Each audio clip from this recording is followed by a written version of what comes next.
Already కరివేపాకు వేసేసాం. Hi Lucky Bhaskar channel. ఇప్పుడు కొత్తగా చూస్తున్నారు మీరు, మా ఛానల్కి ఎంటర్ అయ్యారు కాబట్టి మీకు ఒక స్పెషల్గా చూస్తున్నారు. ఏంటంటే కాజు చికెన్. ఈరోజు స్పెషల్ ఉల్లిగడ్డ, అది గ్రే గురించి.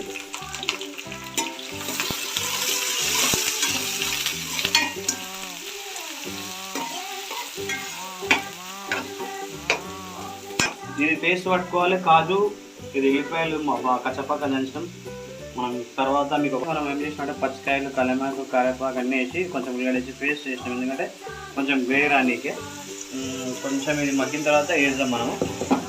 కొంచెం ఉల్లిగడ్డ మాడాలి. మాడిన తర్వాత అది మనం వేస్తే కొంచెం చికెన్కి కొంచెం అందం వస్తుంది. చికెన్ వేద్దాం. బాగా ఇది ఉల్లిగడ్డ ఎర్రగా అయింది కాబట్టి మనం చికెన్ వేసుకోవాలి. ఎప్పుడన్నా పిల్లలు మటన్ చికెన్ తప్ప మటన్ తిన్నారు, అందుకని చికెన్ తెస్తాము. ఇష్టమైనది ఇవ్వాలి కదా, మనకి ఇష్టమైనది వచ్చి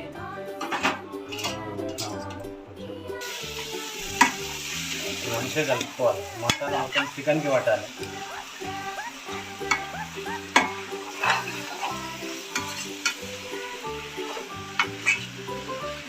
ఎల్లిపాయలు ఉంటే మనం కచ్చపక్క దంచుకొని వేసుకున్నాం. ఆల్రెడీ వీడియోలో వేయించలేదు. కచ్చపక్క దంచుని అప్లై చేస్తున్నాం. హార్ట్కి చాలా మంచిది ఎల్లిపాయలు. ప్రతి ఒక్కరు ఎల్లిపాయలు ప్రతి కర్రీలో వేసుకుంటే మన హార్ట్ అనేది అద్భుతంగా ఉంటుంది. ట్రై చేయండి. వీటిగా ఎల్లిపాయలు వచ్చేటంగా చాలా టేస్ట్ అవుతుంది.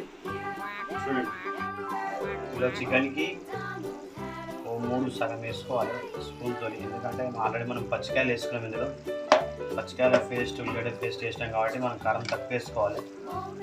ఉప్పు కూడా తక్కువ వేసుకోవాలి. ఆల్రెడీ మనము కొంచెం ఉప్పు ఆల్రెడీ వేసేసాము. మంచిగా కలుపుకోవాలి. చికెన్ కలిపిన తర్వాత కాజు పేస్ట్ లాస్ట్ మూమెంట్లో వేయాలి. వేస్తే మంచి గ్రే అవుతుంది, మంచి టేస్ట్ అవుతుంది. ఇలా మనం కాజు చికెన్ చేస్తుంది. తర్వాత వేసుకోవాలి. ఏమైనా ఉంటే మనం ఇప్పుడు మంచిగా మగ్గాలి. కారంలో మగ్గిన తర్వాత మనము మసాలాలు వేసుకోవాలి. తర్వాత వేసుకున్న తర్వాత మీకు చూపిస్తే ఎన్ని వాటర్ వేయాలి. తర్వాత కాజు పేస్ట్ ఉంది లాస్ట్ మూమెంట్ వేయాలి. మన చికెన్ ఆల్మోస్ట్ రెడీ అయిపోయింది. మనం ఇప్పుడు ఏం చేస్తుంటే మనం చేసుకున్న కాజు పేస్ట్ ఉంది, ఏదైతే ఉందో ఇందులో వేసేస్తాం. పేస్ట్ మొత్తం కొంచెం వాటర్ కలుపుకొని వేసేద్దాం. కొంచెం వాటర్ పేస్ట్ వేసినాం కాబట్టి మనం ఒక 10 minutes లాగాలి. చికెన్ రెడీ అయిపోతుంది. ఈ మిశ్రమం అనేది నూనె అనేది మీరు పైకి వెళ్తే చికెన్ రెడీ అయినట్టు. ఆల్రెడీ కొద్దిగా అయిపోయి 90%, ఇంకా 10% అయిపోతే చికెన్ రెడీ అయిపోతుంది. మా వీడియో ఇంట్లో ఫాలో అవ్వండి. మీరు ఏమేమి చేసినా చూసుకొని ట్రై చేసుకొని టేస్ట్ బాగా అవుతుంది. కాజు చికెన్ మన తెలంగాణ స్టైల్ ఇలా వెళ్ళిపోయడం కచ్చపక్క దంచేసాము. తర్వాత మీకు చూపిస్తాను ఎట్లా రెడీ అయింది అనేది.